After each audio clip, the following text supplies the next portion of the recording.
بسم الله الرحمن الرحيم الحمد لله والصلاة والسلام على رسول الله وعلى آله وأصحابه أجمعين أما بعد ناظرین کرام السلام علیکم ورحمۃ اللہ وبرکاتہ۔ شرح الادب المفرد کے عنوان سے اس پروگرام کے ہمراہ ہم آپ کی خدمت میں حاضر ہیں، اور اس سے قبل گزشتہ نشست کے موقع پر ہم پڑھ رہے تھے امام بخاری رحمہ اللہ کی یہ کتاب کہ جس کا نام ہے الادب المفرد۔ اس کتاب میں یہ باب نمبر 212 کہ جس کا عنوان قائم فرمایا ہے امام بخاری رحمہ اللہ نے، فرمایا کہ التطاول فی البنیان، یعنی بلند و بالا عمارتیں تعمیر کرنا، یعنی یہاں یہ تنبیہ مقصود ہے اور یہ بات بتانا اور سمجھانا چاہتے ہیں امام بخاری رحمہ اللہ کہ انسان کے لیے فضول خرچی بہرحال نامناسب ہے، اور یہ کہ ناپسندیدہ ترین عمل ہے دینی تعلیمات کی روح سے۔ لہذا اس دنیا کی زندگی میں انسان کو چاہیے کہ وہ بقدر ضرورت اپنے لیے مکان تعمیر کرے، اور یہ کہ ضرورت سے زائد بلند و بالا قسم کی عمارتیں اگر تعمیر کی جاتی ہوں تو پھر اس کا مطلب یہ کہ اس میں فضول خرچی کا پہلو بھی ہے، اور مزید یہ کہ فخر و غرور اور تکبر اور اپنی شان دکھانا بھی مقصود ہے، اور ظاہر ہے کہ یہ بھی کوئی اچھی بات نہیں ہے۔ پھر اس کے علاوہ مزید یہ کہ اس میں یہ جھلک بھی محسوس ہوتی ہے کہ گویا کہ انسان نے بس اس دنیا کی جو عارضی و فانی زندگی ہے اور یہاں کی جو عارضی و فانی اور ختم ہو جانے والی نعمتیں ہیں، تو ان نعمتوں کے ساتھ جو کہ ختم ہو جانے والی ہیں اور جو کہ وقتی ہیں، تو گویا انسان نے دنیا کی ان فانی نعمتوں کے ساتھ دل لگا رکھا ہے، اور یہ کہ اس کی تمام تر توجہ اور دلچسپی اور فکر و جستجو بس دنیا کے لیے ہی ہے، اور یہ کہ فکر آخرت سے وہ غافل ہے۔ حالانکہ دینی تعلیم کی روح سے اگر غور کیا جائے تو یہ بات واضح و ثابت ہوتی ہے کہ یہ تمام چیزیں، یعنی فضول خرچی اور اس کے بعد یہ کہ فخر و غرور کا اظہار اور پھر یہ کہ دنیا سے دل لگانا، یہ تمام چیزیں ہی ناپسندیدہ ترین ہیں، اور ہمیں یہ تعلیم دی گئی ہے کہ دنیا کے لیے انسان فقط اتنی ہی کوشش و جستجو کیا کرے کہ جتنا یہاں اس دنیا میں اس نے زندہ رہنا ہے، اور چونکہ آخرت کی زندگی وہ ہمیشہ کے لیے ہے، وہ لازوال ہے کہ جس کی کوئی انتہا نہیں ہے، کہ جہاں ہمیشہ رہنا ہے تو پھر ظاہر ہے کہ زیادہ محنت و کوشش بھی اسی جگہ کے لیے کی جانی چاہیے، اور یہ کہ آخرت کو سنوارنے کے لیے کی جانی چاہیے کہ جہاں ہمیشہ رہنا ہے۔ جیسا کہ رسول اللہ صلی اللہ علیہ وسلم اللہ سے یوں دعا کیا کرتے تھے کہ اللہم لا تجعل الدنیا اکبر ہمنا، یعنی یا اللہ تو دنیا کو ہمارے لیے زیادہ فکر اور اہتمام اور جستجو کا مقام نہ بنا۔ یعنی مقصد یہ کہ انسان دنیا کے لیے بھی فکر و جستجو کیا کرے، محنت و کوشش کیا کرے، لیکن کم، زیادہ محنت و کوشش آخرت کے لیے کی جانی چاہیے۔ اور پھر یہ کہ اسی دعا میں ہمیں یہ سبق بھی نظر آتا ہے کہ دین اسلام کا یہ مقصد نہیں ہے، اور دین یہ تعلیم نہیں دیتا کہ انسان بالکل ہی ترک دنیا اور رہبانیت کی راہ اپنا لے، اور یہ کہ اپنا گھر بار اور اپنا کاروبار اور اپنے اہل و عیال اور دیگر تمام دنیاوی معاملات کو چھوڑ چھاڑ کر انسان کہیں جنگلوں میں جا بسے۔ یہ مقصد ہرگز نہیں ہے، کیونکہ رسول اللہ صلی اللہ علیہ وسلم کی یہ دعا، اللہم لا تجعل الدنیا اکبر ہمنا، یعنی یا اللہ تو اس دنیا کو ہمارے لیے زیادہ محنت و کوشش اور جستجو کا مقام نہ بنا، یعنی ہماری زیادہ محنت اور زیادہ توجہ اور زیادہ دلچسپیاں دنیا کے لیے نہ ہوا کریں۔ یہ نہیں فرمایا کہ دنیا کے لیے ہم کچھ بھی نہ کیا کریں، بالکل ترک دنیا کا راستہ اپنا لیا جائے، تو یہ نہیں فرمایا۔ اور اس کے بعد ناظرین کرام، یہ جو بلند و بالا عمارتیں تعمیر کرنے کا معاملہ ہے، اور یہ جو امام بخاری رحمہ اللہ نے یہ عنوان قائم فرمایا ہے، تو یہاں یہ بتانا بھی مقصود ہے کہ رسول اللہ صلی اللہ علیہ وسلم اور صحابہ کرام رضوان اللہ علیہم اجمعین کی جو تعلیمات تھیں، ان سے ہمیں یہ پیغام ملتا ہے کہ بلند و بالا عمارتوں کی تعمیر یہ تو قرب قیامت کی علامت ہے، اور یہ کہ قیامت کا قریب آ جانا یہ کوئی اچھی بات تو نہیں ہے کہ قیامت ان لوگوں پر برپا ہوگی جو کہ تمام بنی نوع انسان میں بدترین قسم کے لوگ ہوں گے، کہ جب دنیا انسانیت انتہائی پستی اور گراوٹ اور زوال و انحطاط کا شکار ہو چکی ہوگی، یعنی بظاہر اگرچہ خوب ترقیاں ہوں گی، اور یہ کہ مادی اور ظاہری جو دنیاوی معاملات ہیں اور جو ہر روز نئی نئی ایجادات ہیں، تو اس حوالے سے تو دنیا خوب عروج پر ہوگی یقیناً، لیکن جو اصل چیز ہے، جو انسانیت ہے، جو باطن ہے، اور یہ کہ جو دینی و اخلاقی معاملات ہیں، تو اس حوالے سے اس وقت جب قیامت برپا ہوگی تو انتہائی زوال اور پستی کا وہ زمانہ ہوگا۔ تو یوں قرب قیامت کی جو علامات ہیں، تو گویا کہ وہ آخری زمانہ قریب آ رہا ہے، تو آخری زمانے میں جو کچھ ہو رہا ہے اخلاقی و دینی لحاظ سے، یقیناً وہ پسندیدہ چیز نہیں کہلائے گی۔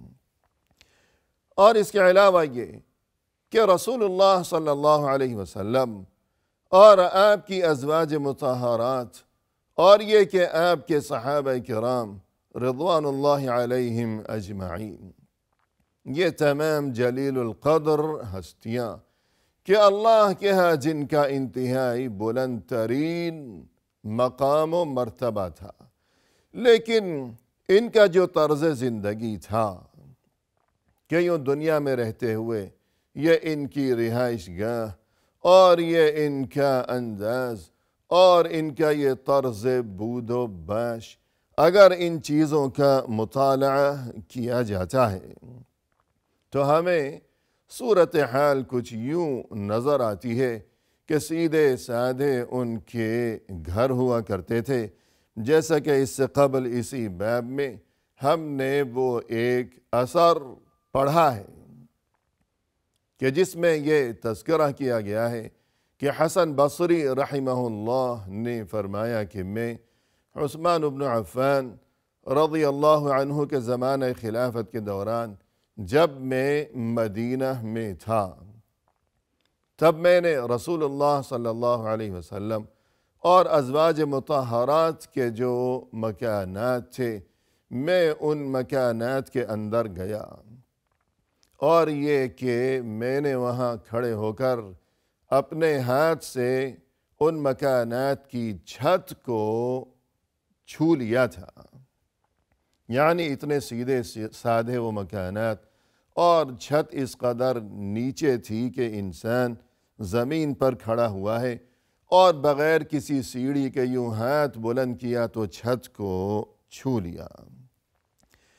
اسی سلسلے میں ناظرین کرام، اس گفتگو کو آگے بڑھاتے ہوئے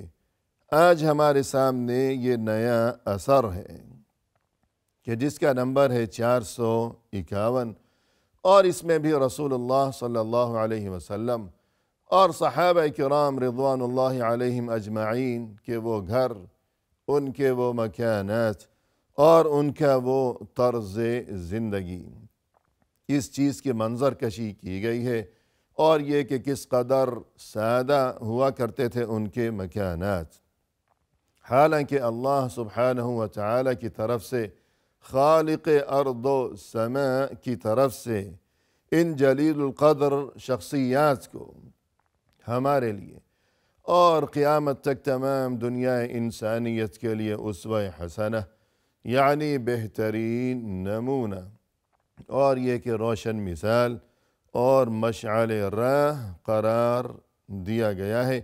اور ہمیں اللہ سبحانہ و تعالی کی طرف سے ان حضرات کی پیروی اور ان کے نقش قدم پر چلنے اور ان کے طور طریقوں کو، ان کے طرز زندگی کو اپنانے کی ہمیں تاکید اور تلقین کی گئی ہے۔ اس اثر کا نمبر ہے 451۔ فرمایا کہ عن داود ابن قیس قال، داود ابن قیس کہتے ہیں،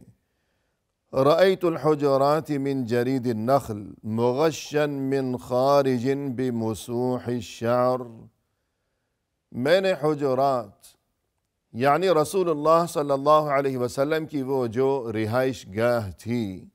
جو مکانات تھے ازواج مطہرات رضوان اللہ علیہن کے وہ مکانات، تو میں نے دیکھا کہ وہ بنے ہوئے تھے من جرید النخل، کھجور کی چھڑیوں کے، مغشن من خارج بمسوح الشعر، اور باہر کا جو حصہ تھا، بیرونی حصہ، وہاں یہ صورتحال تھی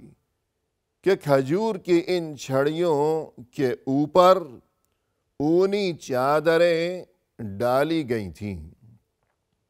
یعنی ناظرین کرام، جرید النخل یعنی کھجور کی وہ چھڑیاں یا وہ لکڑیاں،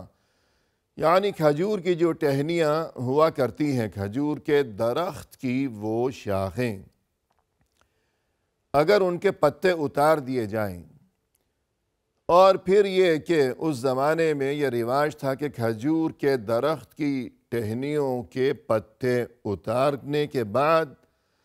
انہیں برابر برابر ایک ہی سائز میں یوں کاٹ لیا کرتے تھے وہ لوگ، پھر اس کے بعد رسی سے انہیں آپس میں جوڑا جاتا، اور یوں انہیں آپس میں رسیوں سے جوڑ کر وہ جو ایک ہی شکل کی وہ کھجور کی چھڑیاں ہیں، انہیں یوں کھڑا کر دیا جاتا، گویا یہ ایک چھڑی ہے، یہ دوسری، یہ تیسری، یوں بہت سی چھڑیاں ایک ہی سائز کی، ایک ہی شکل کی، کہ پتے اتار دیے گئے ہیں اور رسیوں سے انہیں یوں باندھ دیا گیا ہے۔ تو یہ دیوار تھی۔ اس کے بعد مزید یہ کہ مغشن من خارج بمسوح الشعر، اب یہ جو چھڑیوں کی دیوار تھی، اسے اوپر سے ڈھانپ دیا گیا تھا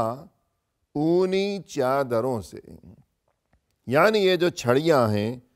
تو اگرچہ یہ ساتھ ساتھ جوڑی گئی ہیں، رسی کے ذریعے انہیں باندھا گیا ہے، لیکن اس کے باوجود ان میں آپس میں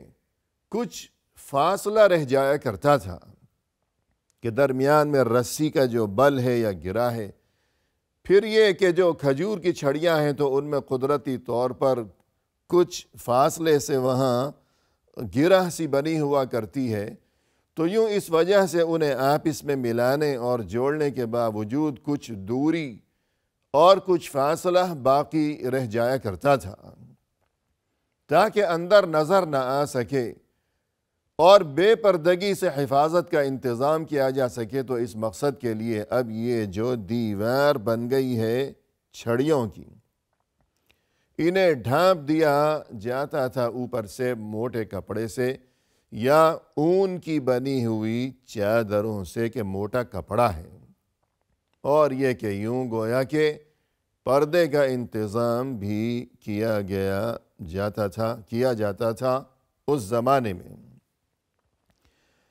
وَأَظُنُّ عَرْضَ الْبَيْتِ مِنْ بَابِ الْحُجْرَةِ إِلَى بَابِ الْبَيْتِ نَحْوًا مِنْ 6 أو 7 أذرع۔ اور میرا اندازہ یہ ہے کہ باہر کی یہ جو دیوار ہے، اس دیوار سے لے کر جو اصل گھر ہے، جو اندرونی حصہ ہے، یعنی یہ جو منظر کشی کی گئی کہ یوں کھجور کی چھڑیوں کی وہ دیوار، تو یہ گویا کہ بیرونی حصہ ہے کہ اس دیوار سے گزرنے کے بعد، کہ دیوار میں جو راستہ ہوگا اس سے اندر آنے کے بعد گویا یہ گھر کا صحن ہے، آنگن ہے۔ پھر کچھ آگے بڑھنے کے بعد جو اصل گھر تھا کہ مٹی کا بنا ہوا ایک کمرہ، تو اب یہ جو درمیانی فاصلہ ہے کہ باہر کا حصہ یہ صحن اور وہ دیوار کھجور کی چھڑیوں کی، یہاں سے اندر آنے کے بعد جو اصل گھر ہے مٹی کا بنا ہوا وہ کمرہ، تو یہ جو درمیانی فاصلہ تھا، تو فرماتے ہیں کہ نحواً من 6 أو 7 أذرع، یہ تقریباً 6 یا 7 ہاتھ کے برابر تھا۔ 6 ہاتھ یا 7 ہاتھ، اتنا چلنے کے بعد گویا یہ صحن ختم ہو گیا۔ اب آگے اصل وہ گھر، وہ کمرہ، وہ مٹی کا بنا ہوا کمرہ وہ شروع ہو گیا۔ اب اس کے اندر چلے گئے۔ وَأَحْزِرُ الْبَيْتَ لِدَاخِلْ 10 أذرع، اندر داخل ہونے کے بعد میرا اندازہ یہ ہے کہ اس کا جو رقبہ تھا وہ تقریباً 10 ہاتھ کے برابر تھا۔ وَأَظُنُّ سَمْكَهُ بَيْنَ 8 و 7 نحو ذلك، اور یہ کہ جو اس کی بلندی تھی وہ تقریباً 7 یا 8 ہاتھ کے برابر تھی۔ الغرض ناظرین کرام، یہ منظر کشی رسول اللہ صلی اللہ علیہ وسلم کا یہ مکان، یہ رہائش گاہ، اور صحابہ کرام رضوان اللہ علیہم اجمعین کے جن کی پیروی کا ہمیں حکم دیا گیا ہے اور جن کے طور طریقوں کو اختیار کرنے کی ہمیں تاکید و تلقین کی گئی ہے، تو ان کے مکانات اس قسم کے ہوا کرتے تھے۔ اور یہ گفتگو ابھی جاری ہے، یہ اثر ابھی نامکمل ہم نے پڑھا ہے۔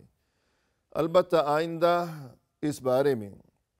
مزید تفصیلات لیے ہوئے انشاءاللہ ہم جلد حاضر خدمت ہوں گے، تو اس وقت تک کے لیے اللہ کے حوالے۔ وآخر دعوانا ان الحمد للہ رب العالمین۔